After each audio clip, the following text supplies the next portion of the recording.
Hi అండి. అందరికీ నమస్కారం. Welcome back to my channel. ఈ వీడియోలో ఏపీ ప్రభుత్వ ఉద్యోగులకు మరియు పెన్షనర్స్‌కు 28% ఐఆర్ ఇస్తున్నారా? మధ్యంతర వృత్తి. మరి దీనివల్ల గరిష్టమైన పెరుగుదల రూ. 35,200 ఉండబోతోందా? సో, మరి ఇస్తే ఐఆర్ ఎప్పటి నుంచి ఇస్తారు? ఎప్పటి నుంచి అమలవుతుంది? సో, అలాగే ఎవరెవరు వారి బేసిక్ పేని బట్టి ఎంతెంత అమౌంట్ పెరుగుతుంది? ఇటువంటి తాజా సమాచారాన్ని అయితే వీడియోలో చూసేద్దాము. సో, వీడియోనైతే చివరి దాకా చూడండి ఫ్రెండ్స్. అప్పుడే ఇన్ఫర్మేషన్ పూర్తిగా అర్థమవుతుంది. అలాగే వీడియో చూస్తున్న ప్రతి ఒక్కరు వీడియోకి లైక్ చేయండి. ఈ వీడియోని తోటి ఉద్యోగ, పెన్షన్ మిత్రులతో అయితే షేర్ చేయండి. కొత్తగా మన ఛానల్ చూస్తున్న వారైతే తప్పకుండా మన ఛానల్‌ని సబ్స్క్రైబ్ చేసుకోండి ఫ్రెండ్స్. సబ్స్క్రైబ్ చేసుకోవడం వల్ల నేను చేసే ప్రతి ఒక్క వీడియో మీ వరకు రీచ్ అవుతుంది. ఇక ఆలస్యం చేయకుండా వివరాల్లోకి అయితే వెళ్ళిపోదాము. ఫ్రెండ్స్, ఇక విషయానికి వచ్చినట్లయితే ఆంధ్రప్రదేశ్ రాష్ట్ర ప్రభుత్వ ఉద్యోగులు ప్రస్తుతం ఒక గడ్డు కాలాన్ని ఎదుర్కొంటున్నారని చెప్పాలి. ఎందుకంటే పీఆర్సీ కమిషన్ నియామకమే లేదు.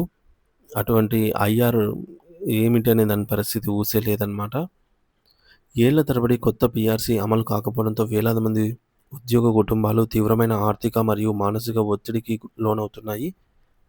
మార్కెట్లో నిత్యావసర వస్తువుల ధరలు ఆకాశాన్ని తాకుతూ ఉన్న తరుణంలో పెట్రోల్ అయితేనేమి, డీజిల్ అయితేనేమి, వంట గ్యాసుల ధరలైతే పెరుగుదల సామాన్య ఉద్యోగి నెలవారీ బడ్జెట్‌ను తలకిందులు చేస్తున్నాయి. ఫ్రెండ్స్, మనకు రీసెంట్‌గా పెట్రోలు, డీజిల్ ధరలు కూడా పెరిగాయన్నమాట. రూ. 10 పెరిగాయి. So, petrol present 117 or something కొంచెం అటు ఇటుగా అయితే ఉంది. సో, గతంలో రూ. 108 అట్లా ఉండేది. దాదాపు రూ. 10 అయితే పెరిగిందన్నమాట డిఫరెన్స్.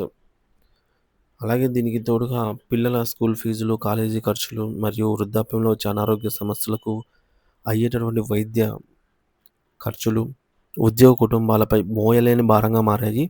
కేవలం వస్తున్న అరాకొర జీతంతో నెట్టుకు రావటం ఇప్పుడు అసాధ్యంగా మారుతోందని క్షేత్రస్థాయిలో ఉద్యోగులు తమ ఆవేదన వ్యక్తం చేస్తున్నారు. ఇటువంటి క్లిష్ట పరిస్థితుల్లో పూర్తిస్థాయి పీఆర్సీ నివేదిక వచ్చే వరకు, అది అమలయ్యే వరకు ప్రభుత్వం కనీసం 27% మధ్యంతర భృతి ఇంటీరియం రిలీఫ్ ప్రకటించాలని ఉద్యోగ సంఘాలు ముక్తకంఠంతో అయితే డిమాండ్ చేస్తున్నాయి. మరి ఈ యొక్క 28% ఐఆర్ గనక ప్రభుత్వం వెంటనే అమలు చేస్తే అది ఉద్యోగులకు ఒక సంజీవనిలాగా అయితే మారుతుందని చెప్పవచ్చు. సో, మరి యాక్చువల్‌గా పీఆర్సీ ఆలస్యమయ్యే క్రమంలో ఇచ్చేదాన్నే మధ్యంతర భృతి అంటారు. గతంలో మధ్యంతర భృతి ఇచ్చారనమాట. ప్రతి పీఆర్సీలో కూడా అవసరమైన ప్రతి పీఆర్సీలో కూడా మధ్యంతర భృతి ఇచ్చారు.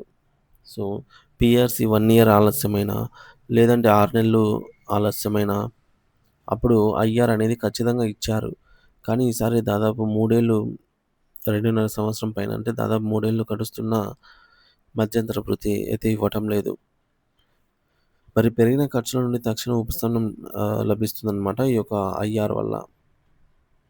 మధ్యతరగతి ఉద్యోగ కుటుంబాల ఆర్థిక స్థితిగతులను మెరుగుపరచడానికి ఐఆర్ ఒక్కటే ప్రస్తుతం ఉన్నటువంటి ఏకైక మార్గం. ఐఆర్ ప్రకటించిన వెంటనే అది మూల వేతనానికి తోడయి వచ్చే నెల నుండే జీతాల్లో స్పష్టమైన పెరుగుదల కనిపిస్తుంది. ఒకవేళ ప్రభుత్వం గనుక 28% ఐఆర్ అనేది ఇంటీరియం రిలీఫ్ ప్రతిపాదనను అంగీకరిస్తే వివిధ స్థాయిల్లో ఉన్నటువంటి ఉద్యోగుల యొక్క జీతాలు ఎంత పెరుగుతాయో పరిశీలిద్దాము. సో, రూ. 20,000 బేసిక్ పే ఉన్న వారికి 5,600 పెరుగుతుంది. అలాగే 25,600 బేసిక్ పే వారికి ఈ మేరకు తగ్గట్టుగా పెరుగుతుందనమాట. 30,000 బేసిక్ పే వారికి 8,400. ఈ విధంగా అయితే వారి స్థాయిని బట్టి 50,000 బేసిక్ పే వారికి రూ. 14,000 అయితే పెరుగుతుంది. ఈ విధంగా 80,000 బేసిక్ పే వారికి 22,400, 1,02,400 బేసిక్ పే వారికి 28,000. ఈ విధంగా వారి బేసిక్ పేని బట్టి 28% బేసిక్‌లో అయితే పెరుగుతుందనమాట 28%. సో, వారు తమ కుటుంబ అవసరాలను తీర్చుకోగలుగుతారు ఈ అమౌంట్‌తో, పెరిగిన అమౌంట్‌తో. కేవలం విధుల్లో ఉన్న ఉద్యోగులకే కాకుండా విశ్రాంత పెన్షనర్లకు కూడా ఈ యొక్క నిర్ణయం అనేది గొప్ప ఊరటనిస్తుంది. ముఖ్యంగా ఫ్యామిలీ పెన్షన్ పొందుతున్నవారు, అత్యల్ప పెన్షన్ పొందుతున్నటువంటి వృద్ధులకు ఈ యొక్క అదనపు మొత్తం ఎంతో విలువైనది. వృద్ధాప్యంలో మందుల ఖర్చులు, నిత్యావసర వైద్య పరీక్షల కోసం పెన్షనర్లు ఇతరులపైన ఆధారపడకుండా ఉండటానికి ఈ యొక్క ఐఆర్ అనేది తోడ్పడుతుంది. మరి ప్రభుత్వం సానుకూల దృక్పథంతో ఆలోచించి లక్షలాది మంది ఉద్యోగుల యొక్క మరియు పెన్షనర్ల శ్రేయస్సును కనీసం 28% ఐఆర్ ప్రకటించాలి అని తద్వారా పీఆర్సీ జాప్యం వల్ల కలుగుతున్నటువంటి నష్టాన్ని కొంతలో కొంత బెటర్ అవుతుందని చెప్పేసి ఆశిస్తూ ఉన్నారు. సో, ఇంకా అధికారిక ప్రకటన అయితే రాలేదు. త్వరలో క్యాబినెట్ భేటీ కూడా ఉంది.